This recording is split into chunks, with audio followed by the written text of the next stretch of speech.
ಚಾಮರಾಜನಗರ ಜಿಲ್ಲೆಯ ಯಳಂದೂರು ತಾಲೂಕಿನ ಸಹಾಯಕ ಕೃಷಿ ಇಲಾಖೆಯ ತಾಂತ್ರಿಕ ಅಧಿಕಾರಿಯಾಗಿ ದೀರ್ಘಕಾಲ ಜನಸ್ನೇಹಿ ಸೇವೆಯನ್ನ ಸಲ್ಲಿಸಿ ನಿವೃತ್ತರಾದ ವೆಂಕಟರಂಗ ಶೆಟ್ಟಿ ಅವರಿಗೆ ಮಂಗಳವಾರ ಸಂಜೆ ಕೃಷಿ ಇಲಾಖೆ ಹಾಗೂ ವಿವಿಧ ಸಂಘಟನೆಗಳ ವತಿಯಿಂದ ಅತ್ಯಂತ ಹೃದಯ ಸ್ಪರ್ಶಿ ಬೀಳ್ಕೊಡುಗೆ ಹಾಗೂ ಸನ್ಮಾನ ಸಮಾರಂಭವನ್ನ ಹಮ್ಮಿಕೊಂಡಿದ್ರು. ಕಾರ್ಯಕ್ರಮದಲ್ಲಿ ಭಾಗವಹಿಸಿ ಮಾತನಾಡಿದ ಕೃಷಿಕ ಸಮಾಜದ ಅಧ್ಯಕ್ಷ ಗೌಡಹಳ್ಳಿ ರವಿ ಅವರು, ವೆಂಕಟರಂಗ ಶೆಟ್ಟಿ ಅವರು ಇಲಾಖೆಯಲ್ಲಿ ಕಳೆದ 37 ವರ್ಷಗಳಿಂದ ಟಿ ನರಸೀಪುರ, ಗುಂಡ್ಲುಪೇಟೆ ಹಾಗೂ ಯಳಂದೂರು ತಾಲೂಕುಗಳಲ್ಲಿ ಅತ್ಯಂತ ಪ್ರಾಮಾಣಿಕವಾಗಿ ಕರ್ತವ್ಯವನ್ನ ನಿರ್ವಹಿಸಿದ್ದಾರೆ.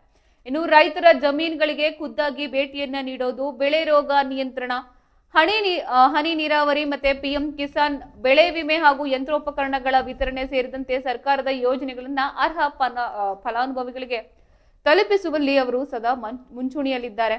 ಇಂತಹ ಕರ್ತವ್ಯನಿಷ್ಠ ಅಧಿಕಾರಿಗಳು ಸಿಗೋದು ವಿರಳ ಎಂದು ಶ್ಲಾಘಿಸಿದ್ದಾರೆ.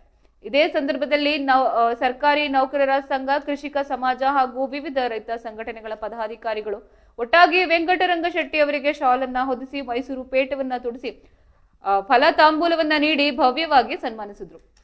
ಇನ್ನು ಸಮಾರಂಭದಲ್ಲಿ ಸರ್ಕಾರಿ ನೌಕರರ ಸಂಘದ ಅಧ್ಯಕ್ಷ ಅಮ್ಮನಪುರ ಮಹೇಶ್, ಕೃಷಿಕ ಸಮಾಜದ ಉಪಾಧ್ಯಕ್ಷ ಮಲ್ಲಿಕಾರ್ಜುನ, ಬೂದಿತಿಟ್ಟು ನಾಗೇಂದ್ರ, ಹೊನ್ನೂರು ಪ್ರಸನ್ನ, ಸಿದ್ದರಾಜು, ಪ್ರಭುಸ್ವಾಮಿ, ಶ್ರೀಕಂಠ, ಯರಿಯೂರು ರಾಜಣ್ಣ, ರಾಜೇಂದ್ರ ಸ್ವಾಮಿ, ಹೊನ್ನೂರು ಪ್ರಕಾಶ್, ಉಮಾಶಂಕರ್, ಮದ್ದೂರು ವಿರೂಪಾಕ್ಷ, ಪ್ರಭು ಅವರು ಸೇರಿದಂತೆ ಹಲವು ಗಣ್ಯರು ಹಾಗೂ ರೈತರು ಉಪಸ್ಥಿತರಿದ್ದರು.